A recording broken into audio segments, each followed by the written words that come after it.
Հայաստանը երկրի առաջավոր արևելքի հյուսիս-արևելյան հատված զբաղեցնում է 46,000 քառակուսի կիլոմետր, բնակչությունը 3 միլիոն, մեծամասնությունը հայ է, սահմանադրական կարգը հանրապետություն է։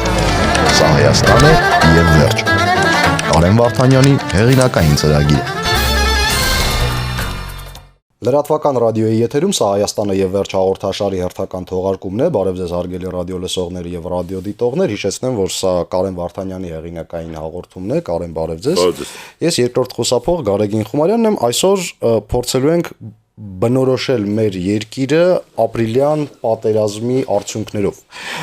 Իմ կարծիքով, Կարեն, ամենալավ ձևակերպումը այն է, որ ասենք այսպես, Հայաստանը տրոյշնիկների երկիր է։ Համաձայն եք ինձ հետ, թե ոչ։ Այս բոլոր մակարդակների վրա դա երևաց։ Իհարկե, պատերազմը բացահայտեց տրոյշնիկը, կարծում եմ, որ շատ օպտիմիստական է, երևի դրոյշնիկ բառը ավելի նման է, այսինքն բոլոր այն տեղերում, որտեղ հասարակական շերտերը չի հասկանում, թե որն է հակառակորդը, մենք այդտեղ բոլոր տեղերը տանուլ տվեցինք։ Միակ տեղը, որտեղ հակառակորդը շատ հստակ է եւ զինվորը տեսնում է այդ հակառակորդին, միակ տեղն էր, որտեղ մենք պատվով դուրս եկանք, ասենց ասեմ, այսինքն սա ցույց տվեց, որ մենք լայն իմաստով հասարակության շերտերը չեն հասկանում, թե որտեղ է խնդիրները եւ այդ խնդիրները ոնց է պետք լուծել, էլի։ Եվ դրա համար միակ շերտը, որտեղ դրական արդյունքներ ունեինք, դա այն տեղն էր, որտեղ հակառակորդը հստակ երևում էր։ Եվ այստեղ երևում է, այստեղից դուրս է գալիս նաև այն աշխատանքը, որը պետք է արվի, այսինքն այն թիրախները, որը պետք է լինեն, էլի, Ես կարծում եմ նախ եւ առաջ դա պահանջատիրության իսպար բացակայություններ, որը իհարկե կապված է բանի հետ, կապված է արժանապատվության հետ, երբ որ մարդը ինքը իր հարկերը մուծում է, իր քաղաքացու պարտավորությունները կատարում է եւ հետեւական չի լինում, թե իր հարկերը որտեղ է ծախսվում։ Այսինքն մենք այդպես էլ չտեսանք, որ պատերազմից հետո մենք տեսանք չարաշահումներ, մենք տեսանք, որ անարդյունավետ օգտագործումներ, մենք տեսանք, որ նույն բանակի գումարները գնում են ինչ-որ մարդկանց սարքում են օլիգարխներ եւ այլն, բայց մենք չտեսանք, որ հասարակական շերտերը միավորվում են եւ պահանջատեր են լինելու,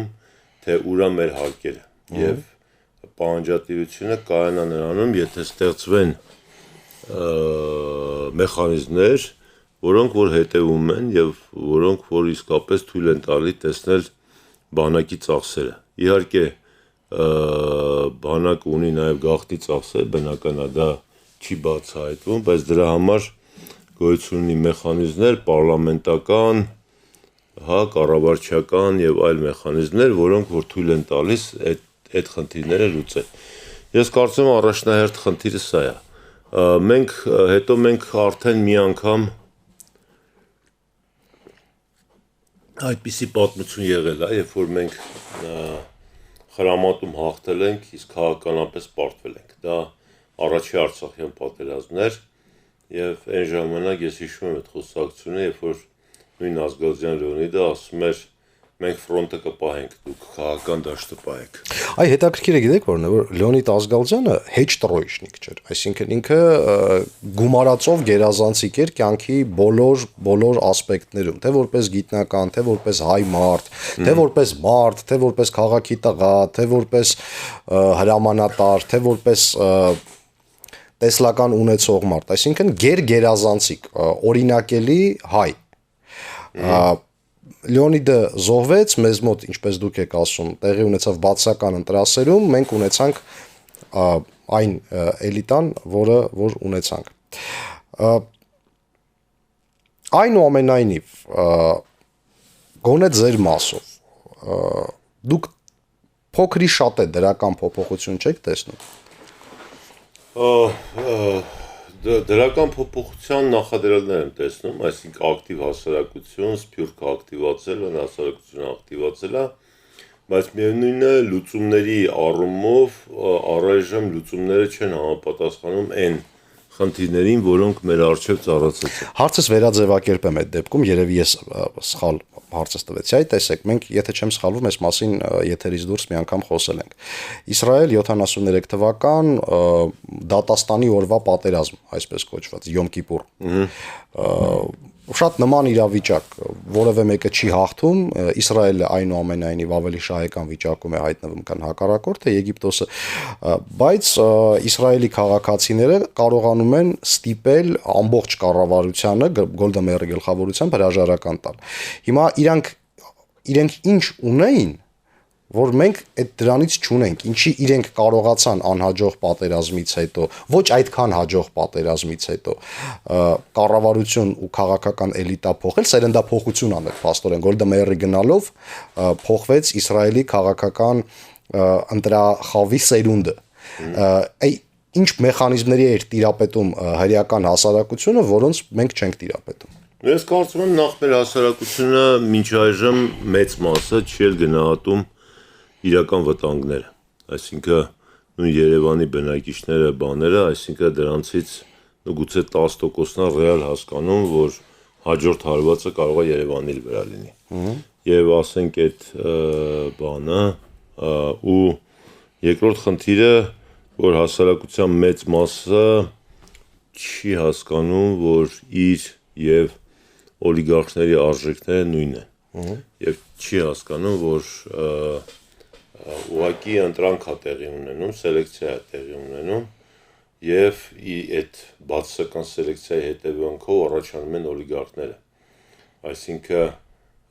ու այդ չհասկանալը բերում է նրան, որ մեր մոտ լուրջ փոփոխություններ չեն լինում, որոնք կարային նպաստեին պաշտպանունակության բարձրացմանը։ Այստեղ միակ դրական բանն է նա, որ այդ մարդկանց քանակությունը, որոնք հասկացել են, դա բավականին մեծ է, եւ այդ մարդիկ կազմակերպչական ջանքեր են գործադրում եւ որոնք ի վերջո հուսով են, որ վիրուսային էֆեկտ կունենան եւ կազդեն այդ ամեն ինչի վրա, հա։ Եվ այստեղ կարծում եմ, որ ելի մենք գալիս ենք նրան, որ ամեն մեկը պիտի իր գործը, այսպես ասած, լավ անի, հա, եւ այդ լավ անելու մեջ շատ մեծ իմաստ է դրած, այսինքն ոչ թե, չգիտեմ, տաքսին օրենքները չխախտի, չնայած այդ արդեն քիչ չի, բայց ասենք տաքսիստները իրենց արմիություն ունենան, իրենց շահերը պաշտպանեն, ինժեներները իրենց, գործազուրկները իրենց եւ այլն, որը որ կարա բերի որոշակի կառավարչական համակարգի փոփոխության, որը ավելի adekvat լինի այս պատերազմական պայմաններին։ Ես ինչի հարցրեցի Կարեն, որովհետև մի բավականին վտանգավոր միտում եմ նկատում հասարակական քաղաքական դիսկուրսի մեջ, երբ ամբողջ մեղքը փորձում են բանակի վրա բարթել։ Մինչդեռ իմ տպավորությամբ այս ամբողջ պատմության մեջ բանակը իրեն ամենավատ դրսևորած կառույցը չի։ Հիմա տեսեք, էլի վերադառնում եմ 73 թվական Իսրայել, այնտեղ հարցը շատ հստակ դրվեց։ Անհրաժեշտ է քաղաքական սերնդափոխություն։ Գոյություն ունեցող քաղաքական լիդերները adekvat չեն երկրի շուրջ ստեղծված իրավիճակին։ Իրանց ցավը տանեմ, իրենք լավն են, իրենք հիմնադիր հայրերն են մեր պետականության, բայց մենք խնդրում ենք, որպեսզի դուք գնաք թոշակի, այնտեղ այդպես չի եղել, որ վերցնեին 4-5 հատ, չգիտեմ, վարչության պետ բարձրաստիճան զինվորական պատժեին եւ վերջանար, այսինքն այնտեղ պատերազմի արդյունքները ցույց տվեցին, որ գոյություն ունեցող քաղաքական ղեկավարությունը պետք է գնա։ Ու այդ հարցը բարձրացավ։ Մեզանում այդ հարցը չի էլ բարձրանում, այսինքն ես չեմ ասում, որ դա միանշանակ ճիշտ է կամ սխալ է, ես ասում եմ, որ անբնական է, որ այդ հարցը չկա քաղաքական։ Բնական է, որովհետև Իսրայելը դուք հաշվի առեք, որ ուներ քաղաքական էլիտա։ Այդ քաղաքական էլիտան բավականին շերտավորված էր եւ ինքը գոյություն ուներ եւ ինքը կապված էր երկրի հետ։ Պետք է հաշվի առնել, որ մենք այդ էլիտան չունենք, քաղաքական էլիտան չունենք եւ ցավոք սրտի չունենք նաեւ քաղաքացիական էլիտան, որը որ քաղաքական էլիտային նախորդող հատվածն է, էլի։ Եվ այսինքն մենք հիմա, ասենք, պատերազմի պայմաններում պիտի լուծենք նաեւ այդ հարցերը։ այսինքն ստեղծել քաղաքացիական էլիտա, որը կբերի քաղաքական էլիտայի ստեղծմանը։ Այդ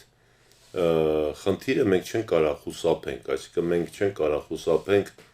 ենթադրենք մեր առաջ ծառացած է 5-րդ դասարանի խնդիր, մենք գտնվում ենք առաջի դասարանի մակարդակում, մենք չենք կարող թռնենք եւ լուծենք 5-րդ դասարանի խնդիրները։ Հենց որ մենք փորձեցինք թռնենք, մեզ կհրամցնեն դրսի ուժերը ինչ որ օրինակ օպոզիցիայի կամ ինչ որ բաներ, որ մենք գործ չանելու ցանկությամբ այդպես տոգորված կվերցնենք այդ նույն բանին, հա, նույն այսպես կոչեցյալ օպոզիցիային, հա, ու կընկնենք նույն բանի մեջ, այսինքն կխուսափենք գործանելուց։ Հիմա գործը հենց դրանում է կայանում, որ բոլոր շերտերը մոբիլիզացնել քաղաքացի դառնալու համար։ Դրանք կլինեն ինժեներներ, որոնք զենք կարտադրեն, դրանք կլինեն տաքսիստներ, որոնք իրենց շահերը կպաշտպանեն, դրանք կլինեն դասատուներ, որոնք թույլ չեն տա, որ դպրոցում, ասենք, չգիտեմ, տարական կրթություն չլինի եւ այլն, այսինքն այս բոլոր շերտերը մենք հիմա մեր խոսալու ամբողջ իմաստն այն է, որ մարդիկ առաջանան, որոնք հասկանան, թե իրենց անելիքը ինչն է եւ չփոխարինեն այդ անելիքը բանով, գիտեք, փոխարինեն օրինակի համար, ասենք, մարդը գնում է սիգարետ առնում, ուղարկում է բանակ, համարում է, որ դա ուրեմն իր անելիքն է։ Դա շատ մինիմալ անելիք է, իսկ մեծ հաշվով այդ անելիքը պետքա վերաբերվի, չգիտեմ, պայքար, որպեսզի փոքր միջին բիզնես առաջանա եւ Ես մի լավ օրինակ կբերեմ հիմա, բայց լուրերի կարճ թողարկումից հետո հարգելի ռադիո լսողներ եւ ռադիո դիտողներ, լսենք լուրերի կարճ թողարկումը, մենք եթեր կվերադառնանք 3 րոպեից։